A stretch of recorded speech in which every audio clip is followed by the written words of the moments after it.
स्वागत है आप सभी को हमारे YouTube चैनल में। आज हम एक शानदार वीडियो लेके आने वाले हैं जो कि आपका आईएमओ स्पेशल है। इससे पहले भी मैं एक वीडियो डाल चुका हूं आईएमओ स्पेशल जो कि आपका रीजनिंग के अबाउट में था, और ये जो आपका वीडियो है that is your IMO special series math का है। जितना भी आपका मैथमेटिकल्स नंबर होगा सब हम इस वाला सीरीज में करेंगे, और जो भी आपका रीजनिंग वाला जो रहेगा दैट इज हम वो दूसरे वाला सीरीज में स्टार्ट करेंगे। तो आपका ये आईएमओ स्पेशल सीरीज मैथ ना कि ये आईएमओ के लिए होगा, आपका बहुत सारे ऑल कॉम्पिटेटिव एग्जाम के लिए भी होगा। और अगर कोई भी बच्चे या फिर कोई भी दोस्त अगर रीजनिंग का अगर वीडियो नहीं देखा है तो प्लीज जाके वो वीडियो आप देख लीजिए, क्योंकि उसमें मैं बहुत सारा नंबर में आपको बता चुका हूं। ठीक है, तो आज हम स्टार्ट करते हैं आईएमओ स्पेशल, जो कि हम जो सेट जो स्टार्ट करेंगे दैट इज जो 2015 सेट बी 2015 सेट बी में जो आपका मैथमेटिकल क्वेश्चन आया था आज वो हम स्टार्ट करेंगे। तो आपका जो फर्स्ट क्वेश्चन है दैट इज मैं लिख चुका हूं पहले से। देखो, if A equal to this and B this, तो A square plus B square equal to, वो पूछ रहा है कि A square plus B square कितना होगा। देखो, जो आपका ओलंपियाड होता है उसमें क्या होता है, कम से कम मतलब 1 घंटा में आपको उतना सारा एग्जाम देना पड़ता है। तो इसीलिए हम ट्राई करेंगे जल्दी जल्दी नंबर कैसे करेंगे उसके हिसाब से हम प्रैक्टिस करेंगे। ठीक है, तो आंसर देखते हैं, इसका आंसर क्या बन सकता है। ओके, आप सभी बच्चों तो रेशनलाइज पढ़े होंगे। ओके, कि रेशनलाइज कैसे करते हैं, डिनोमिनेटर को हम उसी के बेसिस में करेंगे, और एक से कैसे करके हम दूसरे को भी फटाफट से निकाल सकते हैं वो वाला चीज को भी अच्छे से देखेंगे। ओके, तो देखो, अगर a equal to √3 plus √2 divided by √3 minus √2 आ, मैं क्या कर दिया, इसको रेशनलाइज कर दिया अभी नीचे। तो मैं कितना मल्टीप्लाई कर दूंगा √3 प्लस √2 को, और ये आपका कितना हो जाएगा √3 प्लस √2, और ये होगा आपका √3 प्लस √2 हो जाएगा। अगर आप ये देख रहे हो कि ये किसका फॉर्मूला है, A square minus B square that is और A plus B into A minus B का है, तो उसके हिसाब से क्या होगा, √3 का स्क्वायर कितना होगा 3, और ये √2 का स्क्वायर कितना होगा 2। मैं डायरेक्ट इधर लिख चुका हूँ। ठीक है, देन इसको अगर हम पुट करेंगे तो ये क्या आपका a प्लस बी का होल स्क्वायर का फॉर्मूला गिरेगा, that is your what, a square plus B square plus 2ab। ये क्या आपका a प्लस बी का होल स्क्वायर, जो कि ये ऊपर आएगा कि a प्लस बी का होल स्क्वायर। तो √3 का स्क्वायर कितना होगा, क्योंकि इधर a जो है वो √3 है, तो √3 का स्क्वायर 3 और √2 का स्क्वायर 2 प्लस 2ab 2, और ab कितना, ये दोनों, तो ये कितना हो गया √6। अभी देखो नीचे वाला पार्ट 1 हो जाएगा, तो ये दोनों को ऐड कर दो, ये कितना होगा 5 प्लस 2 √6 दैट इज, आपको इधर से मिल गया ये 5 प्लस 2 √6। लेकिन आपको वो 5 प्लस 2 √6 नहीं पूछा है, आपको वो पूछा है क्या, ए स्क्वायर पूछा है। तो मैंने ये जो मिला आपको, ये ए मिला, सपोज मैंने इधर दोनों तरफ ए स्क्वायर कर दिया, तो इसका भी स्क्वायर करना पड़ेगा मुझे, है ना, इसका भी स्क्वायर करना पड़ेगा। तो इसका स्क्वायर कर दो, ये कितना होगा, ये 25 हो जाएगा, प्लस इसका स्क्वायर मतलब कितना होगा, 2 का स्क्वायर 4 और √6 का 6। ओके, तो ये कितना होगा 24 हो जाएगा, प्लस 2ab मतलब कितना 2 इंटू 5 इंटू 2 √6 दैट इज, ये दोनों को मिलाने से कितना होगा, ये 49 हो गया, और ये कितना होगा, ये कितना होगा आपका 20 20 √6। आपको ये मिल गया, सिर्फ ए स्क्वायर मिल गया। अभी आपको बी स्क्वायर भी तो निकालना है, तो बी स्क्वायर को भी वैसे कर देंगे, दैट इज योर ये √3 माइनस √2 डिवाइडेड बाय √3 प्लस √2 कर दो, तो नीचे कितना हो जाएगा, ये √3 प्लस √2 और ये √3 माइनस √2। ओके, ये डायरेक्ट फॉर्मूला गिर गया, तो ये कितना होगा, ये 3 माइनस 2 हो जाएगा। इसमें भी आप डायरेक्ट फॉर्मूला को यूज कर सकते हो, √3 ये क्या a माइनस बी का होल स्क्वायर ही गिरेगा, तो ये क्या होगा √3 का स्क्वायर 3 और √2 का 2 और माइनस 2 कितना होगा √6 हो जाएगा। तो इधर कितना मिल रहा है 5 माइनस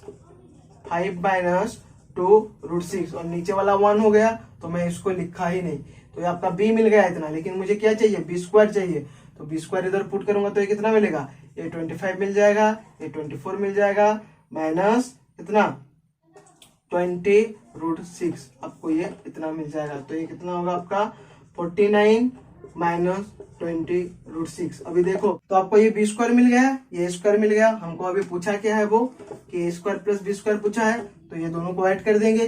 जब ऐड करोगे तो देखो ये कितना होगा, ये 49 और ये कितना है प्लस 20√6 है, प्लस इसको 49 माइनस 20√6, दोनों कट गया प्लस माइनस, और ये दोनों को मिलाने से ये कितना हो गया आपका 98। तो आपका आंसर कितना आएगा 98 आएगा। आई होप आप सभी को ये समझ में आएगा। तो फटाफट जल्दी से ही करना। ओके, तो आपका सेकंड क्वेश्चन जो वो क्या बोल रहा है, देखो which of the following statement is true. Okay, ये मैं आपको 3 स्टेटमेंट दिया हूं, 3 स्टेटमेंट से वो आपका कौन सा ट्रू है वो बोल रहा है। तो इधर वो फर्स्ट वाला ट्रू हो सकता है, सेकंड वाला ट्रू हो सकता है, थर्ड वाला ट्रू हो सकता है, या फिर 1 और 2 1 3 ऐसे करके, नहीं तो कोई भी नहीं हो सकता है। ऑप्शन आपका वैसा ही देगा, लेकिन मैं आपको इधर कोई भी ऑप्शन नहीं दिया हूं, मैं आपको सिर्फ समझा दूंगा। ठीक है, तो पहला स्टेटमेंट क्या बोल रहा है, in a triangle ABC if AB equal to AC, मतलब वो आपका क्या आइसोसेलेस ट्राइंगल हो गया। ठीक है, in a triangle ABC if AB equal to AC then altitude AD bisect BC। Okay, तो मान लेते हैं, देखो ये आपका ABC, तो AB इक्वल टू AC बोल रहा है ना, मतलब ये आइसोसेलेस ट्राइंगल हो गया। ओके, देन अल्टीट्यूड AD मतलब ऐसा अल्टीट्यूड ये तो होता है, अल्टीट्यूड जो 90 डिग्री, ये आपका ऐसे होगा। देन बाइसेक्ट BC, वो BC को बाइसेक्ट कर रहा है बोल रहा है, मतलब ये दोनों को वो बोल रहा है कि BD इक्वल टू BC, वो इसको बाइसेक्ट कर रहा है बोल रहा है। और आपको पता है अगर कोई भी साइड का अगर ऑपोजिट वर्टेक्स से अगर कोई एक परपेंडिकुलर ड्रॉ हो रहा है उसी साइड को, तो वो परपेंडिकुलर क्या करता है, उस साइड को 2 इक्वल भाग में क्या करता है, डिवाइड करता है। मतलब ये वाला स्टेटमेंट आपका ठीक है, फर्स्ट स्टेटमेंट आपका ठीक है। ओके, देन सेकंड स्टेटमेंट को जाते हैं। If the altitude AD BE and CF of triangle ABC are equal then triangle ABC is equilateral, वो बोल रहा है। देखो एक ट्राइंगल में आपको पता है, एक ट्राइंगल में 3 साइड, 3 एंगल, 3 वर्टेक्स और 3 अल्टीट्यूड हो सकता है। ओके, तो वो ये B और ये C हो गया। ओके, AD बोल रहा है, मतलब ये ऐसे करके ये AD, BE बोल रहा है, मतलब ये ऐसे करके BE, और अगर वो CF बोल रहा है, अगर वो ऐसे करके जा रहा है, और अगर वो बोल रहा है कि AD equal to what, AD equal to BE equal to, अगर वो CF अगर होगा तो ABC एक right angle sorry equilateral triangle होगा बोल रहा है। और ये होता है, याद रखना, अगर एल्टीट्यूड इक्वल होगा तो आपका वो एक इक्विलेटरल ट्रायंगल बनेगा। क्यों? क्योंकि ये वाला का एरिया जितना होगा, ये वाला का भी एरिया उतना होगा, और ये वाला का भी एरिया उतना होगा। तो आपका सेकंड वाला ऑप्शन भी ठीक है। ओके, नेक्स्ट थर्ड को जाते हैं। If D is the mid point of the hypotenuse AC of a right angle ABC then BD equal to AC। अच्छा, इसको देखते हैं। तो राइट एंगल ट्रायंगल बोल रहा है, ये ABC हो गया। If D is the mid point of the hypotenuse AC, ये हाइपोटेनियस हो गया AC, अगर उसका मिड पॉइंट सपोज ये D, तो BD को मैंने ड्रॉ कर दिया, तो right angle then BD equal to AC, तो वो बोल रहा है कि BD इक्वल टू AC ऐसा हो सकता है क्या, वो पूछ रहा है। तो मैं आपको बता दूं, इन दैट कंडीशन में ओके, अगर राइट एंगल ट्रायंगल होगा और अगर हाइपोटेनियस दिया है तो उन लोगों का रिलेशन क्या होता है, जो आपका जो BD जो होता है वो हाफ AC होता है, BD जो होता है वो क्या होता है, हाफ AC। तो ये दोनों कभी इक्वल हो सकते हैं? नहीं हो सकते हैं। तो इन दैट कंडीशन में ये आपका रॉन्ग हो जाएगा, मतलब पहला दो आपका जो ऑप्शन है दैट इज ट्रू। ये वाला चीज को याद रखना, ये हमेशा सिर्फ आपका आपका राइट एंगल ट्रायंगल में ही अप्लाई होगा। मतलब ओके, इधर जो आपका होगा, ये जो होगा इसका आधा, तो BD equal to half AC। Okay, तो आपका जो नेक्स्ट क्वेश्चन है, क्वेश्चन नंबर 3, वो क्या बोल रहा है, देखो the length of the side of a triangles are 5 centimetre, 12 centimetre and 30 centimetre. Find the length of the perpendicular from the opposite vertex to the side whose length is 13 centimetre. मतलब हमको एक triangles दे दिया गया है, ठीक है, जिसका की लेंथ क्या है, 5, 12 और 13 है। लेकिन वो क्या बोल रहा है, हमको perpendicular okay, length of the perpendicular उसको ढूंढना है जो कि ऑपोजिट वर्टेक्स से कौन सा लेंथ को आया है, वो परपेंडिकुलर जो जिसका लेंथ 13 सेंटीमीटर जो है। अगर मैं इसको 13 सेंटीमीटर लिखा तो आपका ये 5 होगा, और ये 12 सेंटीमीटर होगा। तो परपेंडिकुलर लेंथ कौन सा होगा, ये आपका जो इधर मैं आपका डी दे रहा हूँ, ये जो आपका ये जो होगा आपका परपेंडिकुलर डिस्टेंस होगा। तो वो हमको पूछा है कि एडी का जो ये है, एडी का जो लेंथ है वो कितना है, वो पूछ रहा है। तो फटाफट से देखते हैं। अगर इक्विलेटरल ट्रायंगल होता तो आप मतलब बहुत इजीली निकाल सकते हो, √3/2a पुट करके आप उसका निकाल सकते हैं, लेकिन इक्विलेटरल ट्रायंगल नहीं है। तो हेरोन्स फॉर्मूला के हिसाब से मैं आपको बता रहा हूँ कि हेरोन्स फॉर्मूला के हिसाब से कैसे, लेकिन आपको माइंड में ही करना है सब कैलकुलेशन। ऐसे स्पीड मतलब ऐसे स्पीडीली करना है कि वो जैसे करके वो जल्दी से जल्दी हो जाए। तो हेरोन्स फॉर्मूला जो बोलता है हम उसमें क्या करते हैं, पहले पेरीमीटर निकालते हैं, जो कि आपका क्या होता है 2s = क्या होगा a + b + c। तो इसमें से हम s निकालते हैं, s निकालेंगे तो ये क्या होगा a + b + c/2, और a + b + c कितना होगा 5 + 12 + 13 / 2। ये तीनों को मिलाने से कितना हो रहा है 30 / 2 कितना हो रहा है ये 15, ये 15 हो रहा है। तो हेरोन्स फॉर्मूला क्या बोलता है, एरिया ऑफ ट्रायंगल्स होता है ना फॉर्मूला, तो क्या होता है वो s × s - a s - b s - c। अभी इधर से आपको डाटा जल्दी जल्दी लिखना है, माइंड में करो, जल्दी जल्दी करो। s आपका कितना है 15, देन 15 एक आपका इधर कितना है 5, 15 में से 5 चला गया तो कितना हुआ 10 s। मतलब 15 में से 12 चला गया तो 3, फिर से 15 में से 13 चला गया तो 2। अभी इसको फैक्टराइज कर दो। ये कितना होगा 3 × 5 2 × 5 देन 3 × 2 प्राइम फैक्टराइजेशन हो गया। देन उसके बाद देखेंगे 3 3 2 2 है, एक 2 को लेना है, इधर 2 है 1 और इधर 1, तो ये कितना हो गया 5 दूनी 10 और 30। ये कितना हो गया आपका एरिया कितना निकल गया 30 निकल गया है या ना, 30 निकल गया। लेकिन आपको और एक चीज भी पता है, अगर हाइट दिया होता है तो अगर कोई भी ट्रायंगल का अगर हाइट दिया होता है तो उसका एरिया का फॉर्मूला क्या होता है, उसका एरिया का फॉर्मूला क्या होता है, एरिया ऑफ ट्रायंगल्स क्या होता है half into base into perpendicular distance होगा, है ना। तो एरिया को सपोज मैं ए लिख रहा हूं तो ये हाफ इंटू बेस बी और परपेंडिकुलर को मैं पी लिख दिया, ठीक है। तो अभी क्या, अच्छा एरिया मुझे इधर कितना मिला है 30 मिल चुका है, तो ये 30, ये 1/2 और बेस इधर मेरा कितना है 13 और पी तो मुझे ढूंढना है। अभी ये 2 इस तरफ आ गया तो 13 × 2 और एक 13 × p।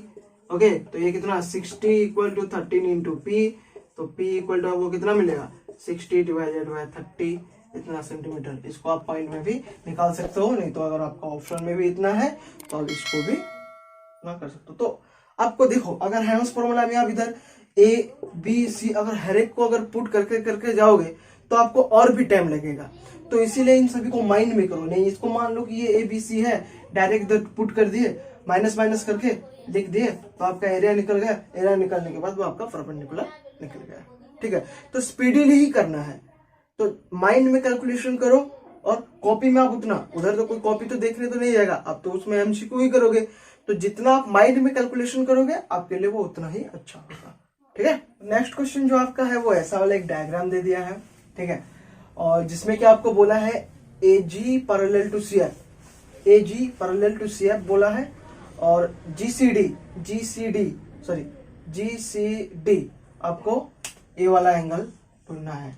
और इधर आपका 24 दिया है या 141, 92, 75। बहुत इजी है, ये बहुत इजी नंबर है। अगर मतलब देख के ही पता चलता है कि मतलब क्या हो सकता है, ठीक है। तो मैं आपको एक चीज दिखा रहा हूं, देखो अगर वो AG पैरेलल टू CG बोला है, मतलब दिस पैरेलल टू अगर ये दोनों हो गया तो CG उनका क्या होगा ट्रांसवर्स हो सकेगा, है या ना। If AG parallel to CF then CG your what transverse. अगर ये ट्रांसवर्स हुआ और ये अगर 75 होगा तो ये भी कितना होगा 75 ही होगा। आपका GCF एंगल कितना होगा आपका 75 होगा। क्यों, alternate interior angle, alternate angle आप पढ़े हो, है ना। अगर ये 75, ये तो हो गया चलो 75, लेकिन हमको ये अगर मुझे ये वाला एंगल पता चल जाएगा तो अगर दोनों को ऐड कर दूंगा तो मुझे ये टोटल एंगल पता चलेगा, क्योंकि मुझे GCD पूछा है। तो इसीलिए मुझे ये वाला एंगल को निकालना पड़ेगा। समझ में आ रहा है, ठीक है। अभी ये वाला फिगर को जरा अच्छे से देखो, ये वाला अगर आप फिगर को देखोगे तो एनीथिंग एक क्वाड्रिलेटरल के जैसा वो क्या कर रहा है, फॉर्म कर रहा है। और आपको पता है अगर कोई भी एक क्वाड्रिलेटरल का होगा तो उसका चारों एंगल को मिलाने से कितना होता है, 360 होता है, जिसमें कि आपका देखो। अच्छा और एक चीज, अगर ये 141 हुआ तो ये कितना होगा, आपको तो पता है सर्किल का टोटल कितना होता है, 360 होता है।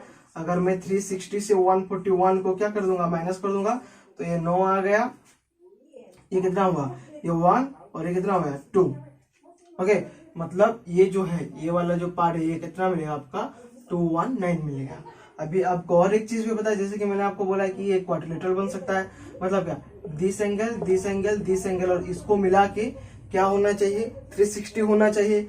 मतलब क्या, अगर मैं इन तीनों को ऐड करके 360 से माइनस करूंगा तो मुझे ये मिलेगा, मिलेगा या नहीं मिलेगा। ओके, अगर मैं ये तीनों को ऐड करके 360 से माइनस कर दूंगा तो मुझे मिल जाएगा। तो तीनों को ऐड करो, ये कितना दे दिया है 24, ये कितना 92 और ये आपको कितना मिला 219 मिला।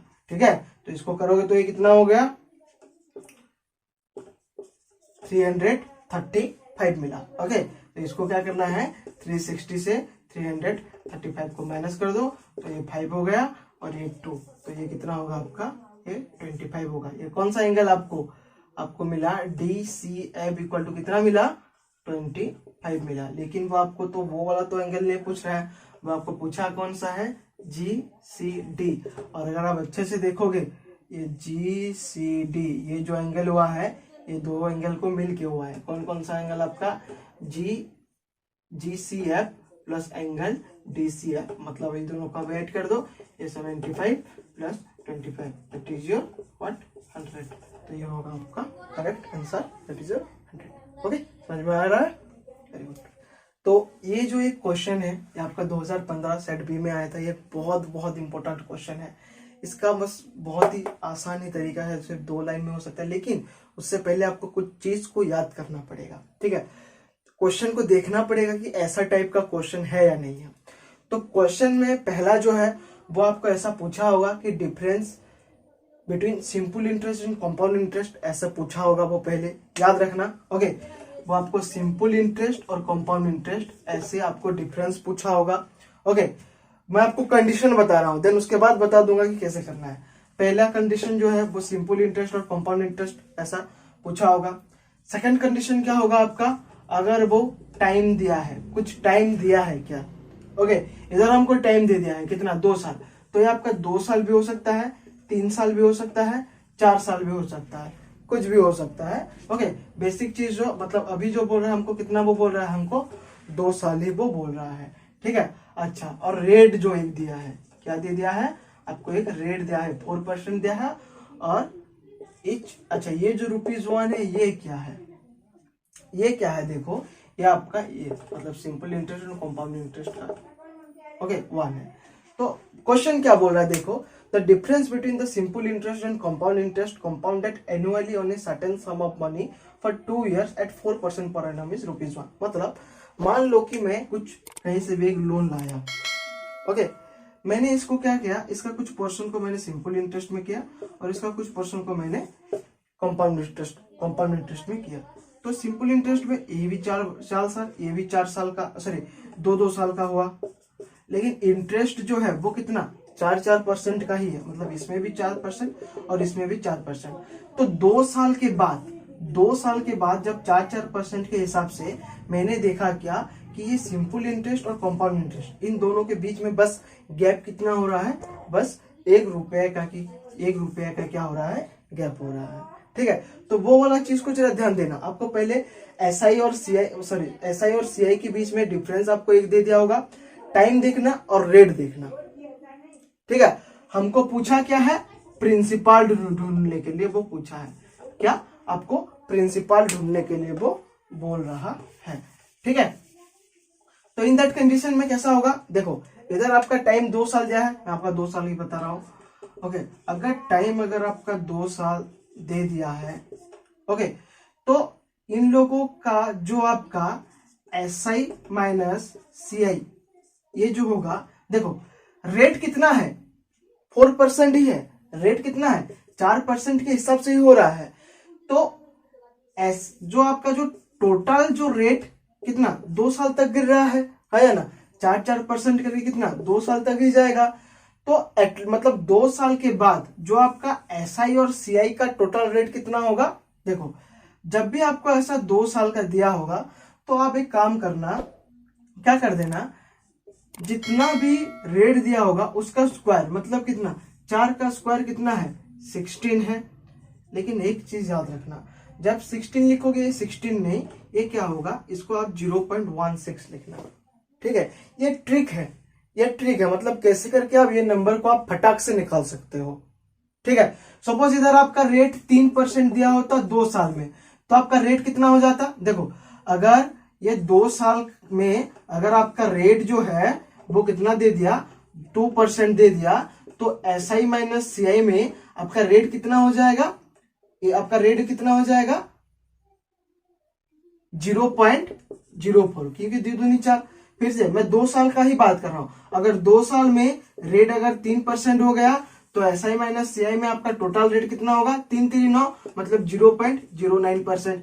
ये वाला चीज को जरा अच्छे से देखो। फिर से मैं सिर्फ 2 साल का ही बात कर रहा हूं, अगर 2 साल में अगर रेट 4% हो गया तो कितना होगा 0.16% हो जाएगा। फिर से 2 साल में अगर ये 5% हो गया तो ये 0.25% हो जाएगा। फिर से 2 साल में अगर ये 6% हो गया तो ये कितना होगा 0.36 हो जाएगा। ऐसे करके 7 हो जाएगा तो ये कितना होगा, ऐसे करके होगा। तो ये वाला चीज को आपको याद रखना है, ये वाला चीज को आपको क्या करना है, याद रखना है कि अगर 2 साल दिया होगा तो रेट जितना भी होगा उसका SI और CI उसी टाइम के हिसाब से लास्ट में आपका रेट कितना हो सकता है। इसका मतलब SI माइनस CI जो हुआ। ठीक है, तो ये वाला चीज को याद रखो, अगर इसको याद रख लिए तो आप नंबर फटाक से निकाल सकते हो। ठीक है, तो हमको इधर क्या बोला 4 साल का 4% के हिसाब से, ओके 2 साल तक, मतलब आपका लास्ट में जो SI माइनस CI जो लास्ट में आपको रेट मिलेगा वो कितना होगा आपका 0.16, मतलब आप 2 साल तक, ओके जो CI माइनस SI जो दोनों में था, आपके रेट आपका कितना था, आपका 0.16 ही था। तो उसके हिसाब से देखो कैसे फटाक से निकल जाएगा। तो ठीक है, तो ये जो रेट जो निकला ये कितना 0.16% के हिसाब से निकला। अच्छा, ये रेट जो लगेगा किसके ऊपर लगेगा, प्रिंसिपल के ऊपर ही लगेगा, है ना। तो ये कितना हो जाएगा P इंटू ये जो मतलब P, ये जो रेट जो प्रिंसिपल के ऊपर लगेगा ना, तो 0.16, मतलब आप जितना पैसे लाए होगे ये रेट के हिसाब से आप उसको दे रहे हो, है ना। अब जितना भी पैसे इधर से लाए हो, P जो आपका प्रिंसिपल है, ओके रेट आपका कितना है 0.16 ही लगेगा, क्योंकि रेट जो होता है वो क्या होता है 100 रुपए में ही लगता है। तो ये जो लगा ये किसके साथ इक्वल है, वो आपका जो SI माइनस CI नहीं वो कितना है 1 है।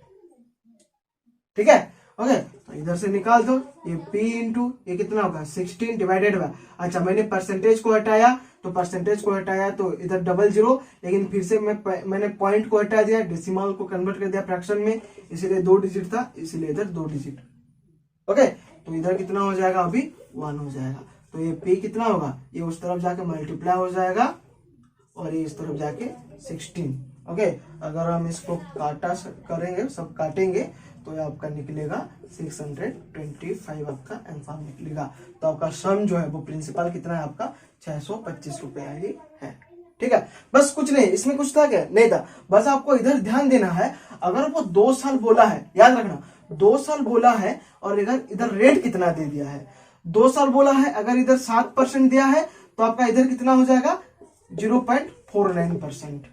ठीक है, बस मैं आपका 2 साल का ही कंडीशन को मैं बता दिया, और आपको कुछ नहीं, P इंटू उतना डाल के इधर आपको डाल देना। जैसे कि फिर से और एक देखो, अगर इसी के कंडीशन ये वाला कंडीशन को ले जाते हैं, ये तो आपका आंसर निकल गया, ये वाला कंडीशन को ले जाते हैं। अगर ये रेट आकर आपका 6% दिया होता तो 2 साल में आपका SI माइनस CI का रेट कितना हो जाएगा 0.36 ही हो जाएगा। ठीक है, तो प्रिंसिपल जितना भी लिए होगे तो P इंटू 0.36% इक्वल टू 1, इधर से भी निकाल देना। ठीक है, तो उस चीज को जरा ध्यान में रखना। मैं इधर लास्ट में थोड़ा सा लिख रहा हूं, अगर 2 साल का केस हुआ, ओके 2 साल का अगर केस हुआ और अगर SI माइनस CI अगर हो रहा है तो, और इधर आपका रेट, लेकिन साल आपका सिर्फ 2 ही साल ही होगा। तो अगर रेट आपका कितना है, अगर 2% है तो इधर कितना होगा, 0.0% होगा। और अगर ये 3% होगा तो ये कितना होगा, 0.09% होगा। और अगर ये 4% होगा तो 0.16% होगा। ओके, ये अगर 5 हो गया 0.25, ये 6 हो गया 0.36, ये 7 हो गया तो 0. ये हो जाएगा। और अगर ये 8 हो गया 0.10, 9 हो गया तो ये कितना होगा, 0.81। और अगर 10% हो गया तो 1% ही। ठीक है, तो बेसिक जो होता है इन 9 तक ही इम्पोर्टेंट है। तो अगर ये वाला चीज को याद रख लिए तो ऐसा वाला नंबर अगर कहीं पे भी आ रहा है तो आप फटाक से कर सकते हो। ठीक है, तो आई होप आप सभी को यह वाला नंबर अच्छा लगा होगा। तो आज का वीडियो बस हम इतना में रखते हैं। जो आपका सेकंड पार्ट हम बहुत जल्दी लेके आने वाले हैं और उसमें हम बहुत जल्दी भी नंबर करने के लिए मैं ट्राई करूंगा। आई होप आप सभी को यह वाला चीज समझ में आ गया होगा। और अगर समझ में आ गया है तो लाइक कीजिएगा, शेयर कीजिएगा। और अगर कोई भी बच्चा अगर सब्सक्राइब नहीं किया है तो प्लीज जाके उसको सब्सक्राइब कर लेना। ठीक है।